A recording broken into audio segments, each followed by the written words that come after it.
What up, y'all? Appreciate you showing up, hanging out, listening to my dumb ass. Like and subscribe. So this is gonna be a real quick one. So I've been listening to the internet, listening to shows, listening to blah blah blah, and I am perplexed by the reaction to the rumors, the whole third party, Xbox gonna put the games on PlayStation, blah blah blah, right? First of all, rumors. Xbox hasn't said anything officially, right? That's next week. Second of all, what grown-ass person, I'm not going to say man or woman, what grown-ass person gets all upset talking about, oh, I hate Xbox, yo, betrayed me and all this? I mean, I'm paraphrasing, but that's the sentiment, right? This is game. This is video game. This is just, oh, a long day of work. Let me go kick up my feet, grab a controller, let's go. It's playtime. How you gonna get all up in your feelings like that? Especially when the end result is it doesn't actually affect you. Why do you feel betrayed? Because you're in this console war mindset. And basically, you're just as bad as the ponies and the donkey unicorns that do the same thing. But they're on the winning side, right? The winning side. The illusion of the winning side. And so you want to be where PlayStation is. You want Xbox to be where PlayStation is, which is not a good thing because PlayStation is in a bad spot right now. They're not number one anymore. They used to be. Did they sell more consoles? Probably, but that didn't make them enough money to be number one. I know we went through this already, so we're not going to rehash that. But the whole sentiment of people getting upset about Microsoft doing business, Xbox doing business to make video games better and Xbox bigger, better, and stronger, you should be happy. You should be like, yo, you know, and this is the eye for an eye thing where it's like, oh, well, Sony doesn't do that. Why should Xbox? And there is maybe some merit to that. And a lot of the things that Phil has said, y'all probably forgot or weren't listening in the first place. He said they're not a third-party publisher. He said Xbox is not a third-party publisher. Day and date, you know, that is, well, day and date, but games going to other console is on a case-by-case basis, right? I said this last video. They went back and renegotiated the Indiana Jones contract. Now, what does that contract say? I mean, the rumors were that it was exclusive. They took it and brought it exclusive. Is it all the time exclusive, forever exclusive? Or is it exclusive until, I believe that's going to be a trilogy. So the second game comes out, right? The second game comes out on Xbox. PlayStation can get the first game now. Is that enough time? You know, 4 or 5 years? Is that enough time?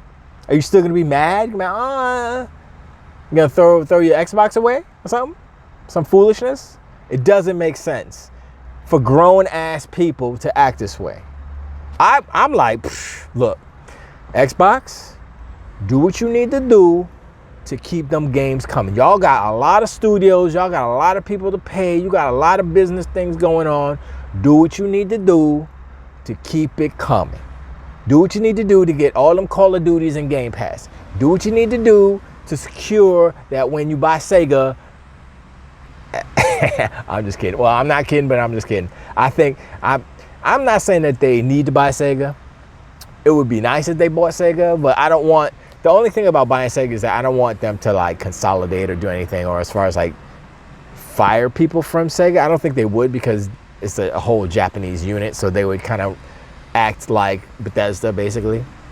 And there was shrinkage in the industry as a whole, so a lot of people are conflating the these deals that Microsoft made with consolidation and the evils in consolidation, and that's why all these people are getting fired.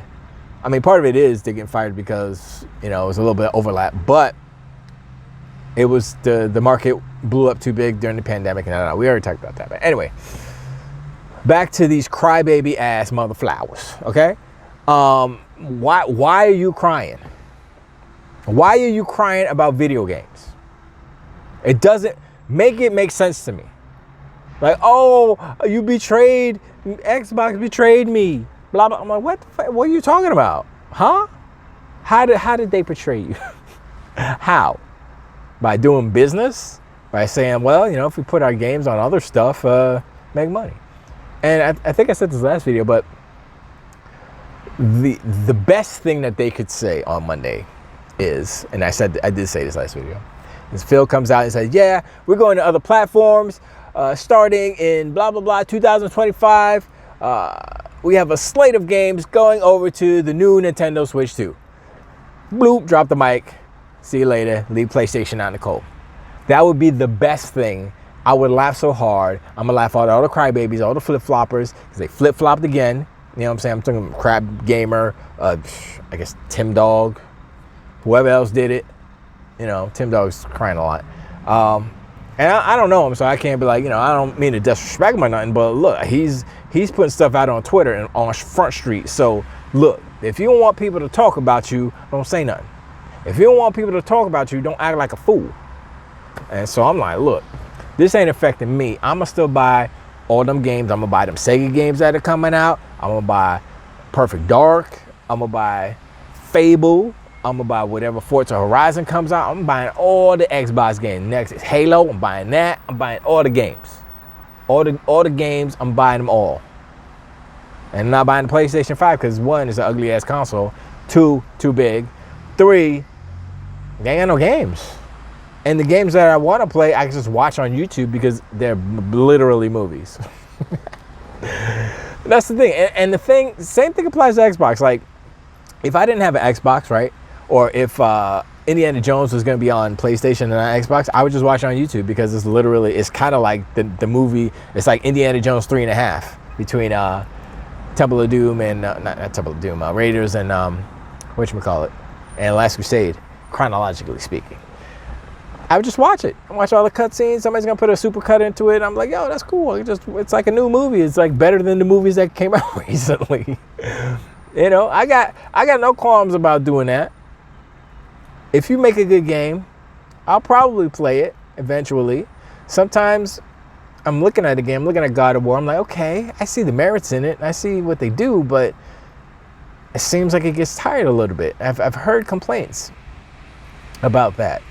Switching the topics a little bit. I only have a little bit of minutes left.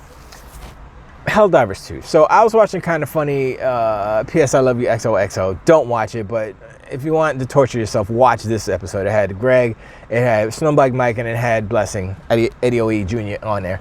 And they were talking about Helldivers. What they didn't talk about is how the Nouveau and all the other stupid anti-cheat stuff that's in the PC version is hot trash garbage, making the game crash, doing all. Go watch Oh No It's Alex video on Helldivers 2. He says it all. And I'm like, yo. And one of those anti-cheat things gives permission for the servers, the Helldivers 2, to look into your computer. I don't know if it takes control of it. I can't remember what he said, but I was like, how? Y'all are just letting that happen? Like, what's that? So I'm like, yo, this is not right. They need to, whatever, look. Kind of Funny is kind of whack. That's all I'm saying. They're kind of dummies. They said, oh, this is great. This is great. Greg said this. He said, oh, if I were to judge it right now off what I played, you know, they're not too into it that deep. 5 out of 5, Then, literally right after that, he lists all the problems, except for the De Nouveau and all the stuff. He said, oh, well, yeah, there's server issues, and the game crashed 3 times. And I'm like, and it's a 5 out of 5? Get that, you know what I'm saying? It's like, I can't take you seriously. And you're not even IGN.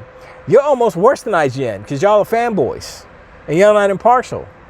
But you're not worse than IGN.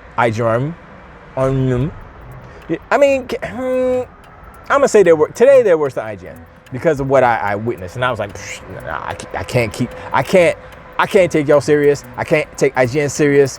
I'm gonna have to step up my game and do for real news. You know, like Chaos Lounge and like some of the Dirt Griggity and all of them. Dirt is more entertaining, but he does talk about stuff. Him and Sean, you know, all these cats. I'm gonna have to start stepping it up because we got flip floppers, we got crybabies. You know, the industry is not falling apart. Fanboys are falling apart. The weak-minded are falling apart. And I'm sorry if that's disrespectful for the weak-minded that are crying out there, but I'm just saying, why you crying? Anyway, appreciate y'all hanging out. Like and subscribe. Let me know in the comments. You think I'm a little too harsh, in my opinion, about all these crybabies? You think? Or is it like, oh, it's justified? Look, I'm a Sega fanboy. I was brokenhearted when the Dreamcast got killed by Sony, by PlayStation, and their nonsense. But anyway, that's a whole nother story. We'll get to that. But Preach, once again, hit me up in the comments what you think, what I saw, what I said, and stuff like that. And I'll talk to you on the next one. Took the way time.